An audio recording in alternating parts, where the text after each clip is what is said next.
Ladies and gentlemen, good morning, and it is my hope and prayer that this video is actually going to find you guys in good health. Personally, I am fine. Kisumu is also fantastic. Maybe you could also let me know where you are watching the video from, the county or the country, in case you are out of the republic.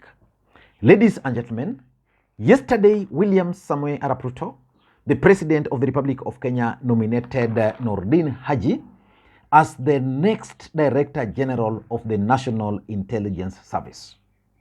National Intelligence Service is one of the key bodies, security bodies in the country. It is responsible for gathering of intelligence. And because in politics nothing happens out of mere coincidence, in this particular video I want to give you the real reasons why William Ruto nominated Noordin Haji as the next Director General of the NIS. This is what the Office of the President shared yesterday, that His Excellency the President has, in exercise of his presidential prerogative vested in the head of state and government, caused the nomination of the next Director General of the National Intelligence Service. The presidential action is to facilitate transition of the apex leadership of our National Intelligence Service ahead of the retirement of Major General retired Philip Wachira Kamwiri, the outgoing Director General. Now it's continuing. Let me just pick where it's necessary. Consequently, it is notified that His Excellency the President has, in accordance with Section 7(1) of the National Intelligence Service Act, nominated Mr. Noordin Haji for the appointment as the Director General of the National Intelligence Service. Noordin Haji returns to the NIS after 6 years sojourn as the Director for Public Prosecution. Before becoming the nation's APEC Public Prosecutor, Noordin Haji has served as the Deputy Director of Counter Organized Crimes Unit within the NIS. So, and they are giving the qualifications here that the nominee holds Bachelor of Law and Masters of Law degree from the University of Wales, Cardiff. Additionally, he holds a second master degree in National Security Policy with merit from Australian National University. Haji was admitted to the bar in 1999. So which means Haji is actually qualified for the job, and questions are always asked about his performance as the Director of the Public Prosecution. But why do you think William Ruto has nominated Haji in this particular position? Why?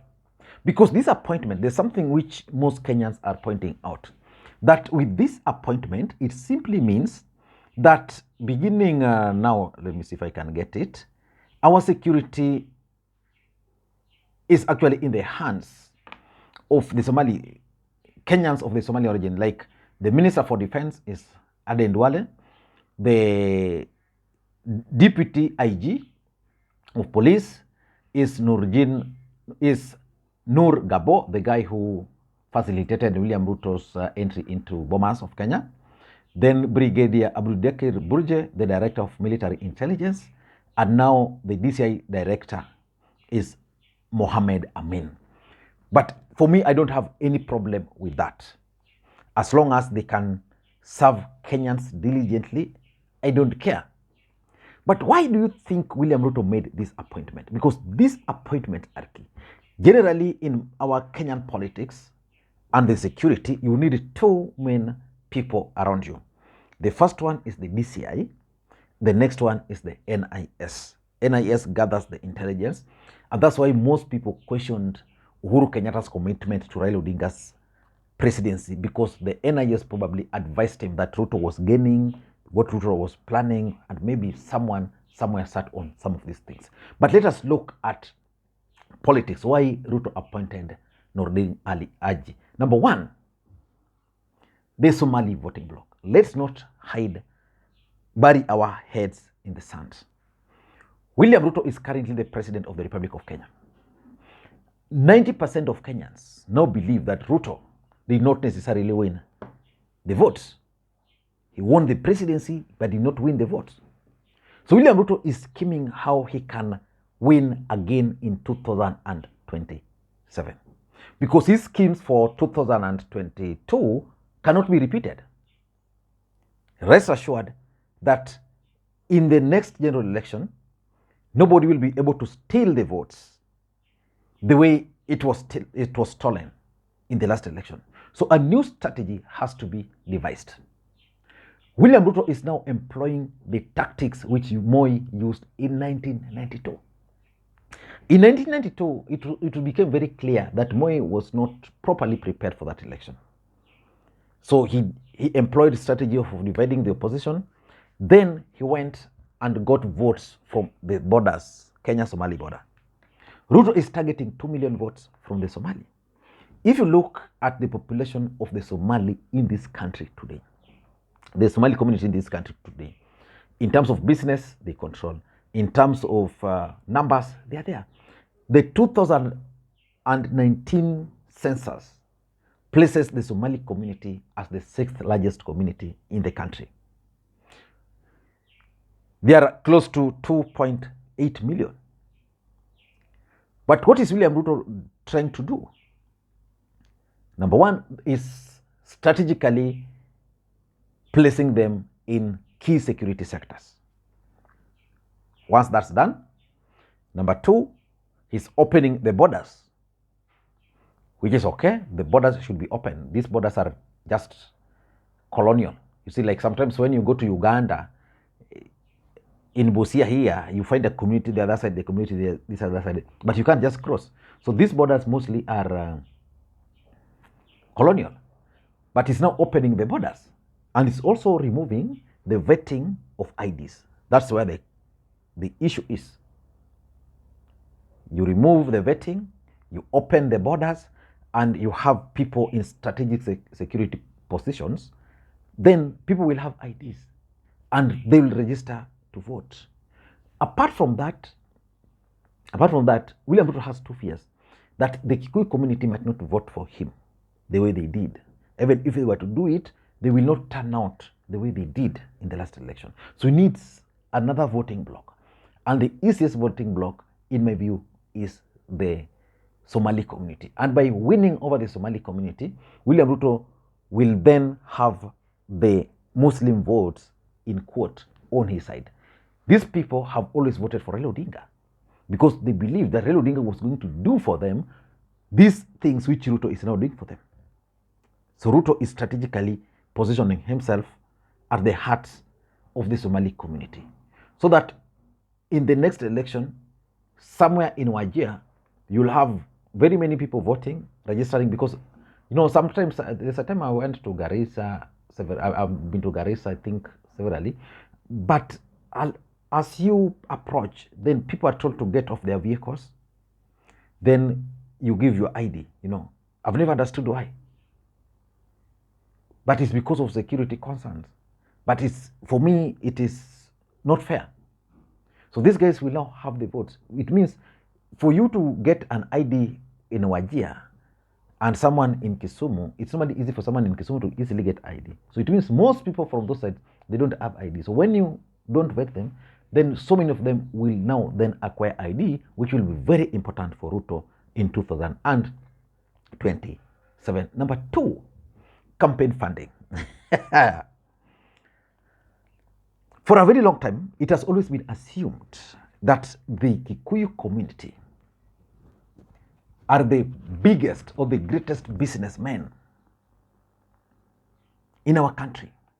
And therefore, all major tycoons were coming from that region. That's no longer the case. The Somali community and their resilience has now made them top billionaires in the country.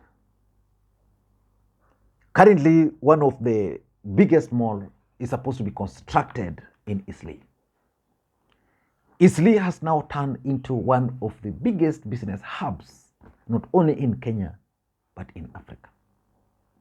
It means there's so many people with money. If you go to Nairobi today, so many joints are owned by the Somali community. So which means if they were to sit down and support you with their wealth, you'll have advantage. This is what Ruto is trying to do. And by opening the borders there, what do we mean? illicit goods will get into the country, things like charcoal, maize, rice.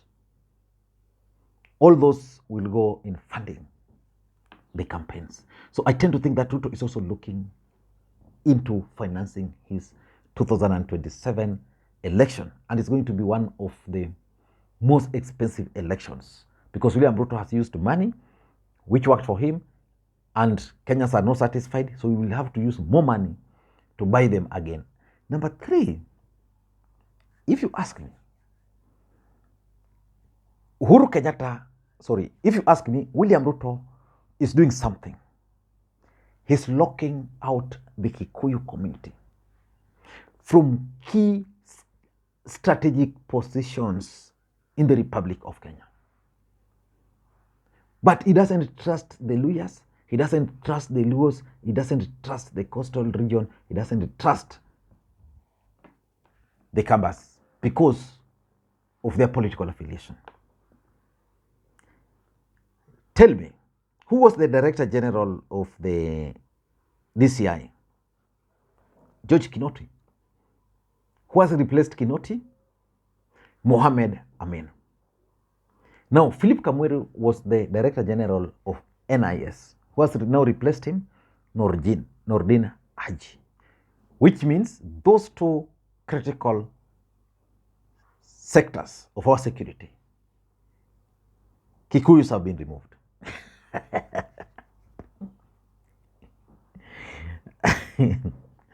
It is, that's the fact. Then he's now opting to go for Somali because for them, Kenyans have embraced them. Most Kenyans believe that Somalis are honest people. Those who have worked with them, they are loyal. And for them, it's just a matter of work, nothing more. And number 4, in my view, I don't want to rule out the possibility that Ruto is just doing this to reward Noordin Haji.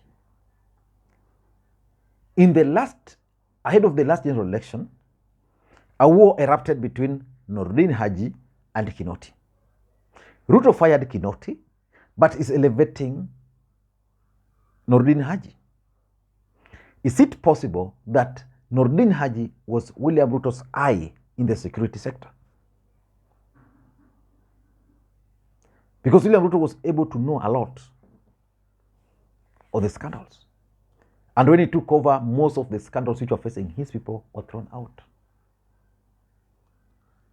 So for me, if you ask me, William Ruto's reward system is working. And number 5, business interest. I tend to think that William Ruto has now found business allies from the Somali community.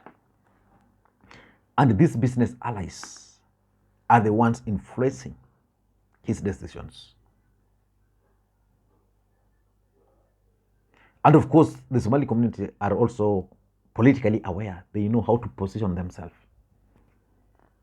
If you go to Wilson Airport today, your chance of boarding a plane owned by a Somali, Kenyan Somali, is very high. Because these guys are serious business people. Maybe I need to learn their history. Something might have motivated them to venture into real politics and real business. And lastly, maybe William Ruto. William Ruto is just someone who doesn't just operate like that. He has realized that there is something about loyalty which the Somalis possess. Because Ruto don't just reward people unless you are loyal. I don't know what you think. That's my take. And may you have a good day. Bye-bye.